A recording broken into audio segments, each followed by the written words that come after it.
welcome back sa aking channel.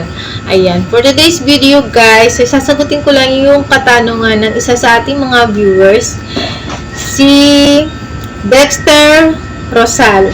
Ayan, ito guys yung kanyang tanong, paano ako makakuha ng GCash ATM card? So ayan guys yung kanyang katanungan na aking sasagutin ngayon lang. So madali ang tutorial tayo guys, kung paano tayo makakakuha ng ATM GCash card sa ating GCash apps lang. Ayan, sa ating GCash apps lang tayo rin kukuha nito guys. Magandang salita guys nito kasi hindi naman pwedeng kukunin na lang natin basta yon, no. Bibili tayo sa mismong GCash apps ng ATM natin. Ayan. Kung magkano, eto guys, ang halaga niya. Ayan, 250. Then, yung sa bayad yata sa rider guys ay sa deliver ay para 65 pesos, ganun. Gagawin natin yan ng tutorial. Ngayon ko lang to masasagot. So, pasensya naman. Na-busy lang ang person. Magsisimula na tayo. Kung ikaw ay napadaan lang or ikaw na nanonood ngayon, mag-subscribe ka na at i-like na rin. Syempre, i-hits mo ang bell button dyan sa baba. Ayan. Para lagi kang updated sa tuwing mag-upload ako ng panibagong video kagaya nito. Okay guys, mag-umpisa na tayo. Let's start. So yun guys, nandito tayo sa loob ng aking GCash. So kung nakikita nyo wala akong balance dyan, pero kuha kayo ng ATM GCash card, kailangan may balance kayo dyan.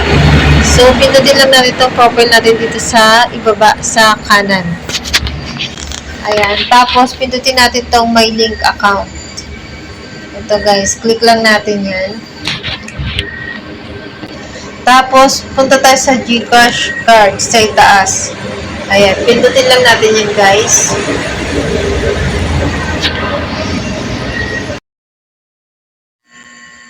Scroll lang natin ng konti guys para makita natin yung nasa ibaba. So, ang pipiliin natin dyan ay order a card. Click lang natin yan guys. Tapos, piliin naman natin dyan ng send me a card. Click lang natin yan. So, yun guys. Ganyan ang itsura ng ating ATM cards. Ayan, ang ating GCash ATM card. And then, makikita nyo sa ibaba niyang card na yun guys, yung presyo ng ating babayaran.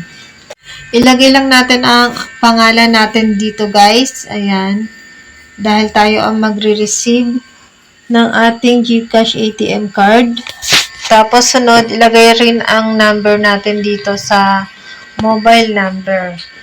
Siyempre, dahil tayo nga magre-receive ng ATM card natin. Sunod, ilagay lang ang delivery address natin dyan. Ilagay yung address natin dyan guys kung saan iti-deliver yung ating ATM card. Pindutin lang yung araw dyan guys sa gilid. Tapos, hanapin nyo na dyan yung kung saan lugar kayo. Ayan, may pagpipilian dyan. Piliin nyo kung saan ang lugar nyo dyan. Sunod, ilagay lang yung municipality nyo dyan. Then, ilagay naman dyan kung saan barangay kayo naroroon. Piliin nyo lang yung barangay nyo dyan guys.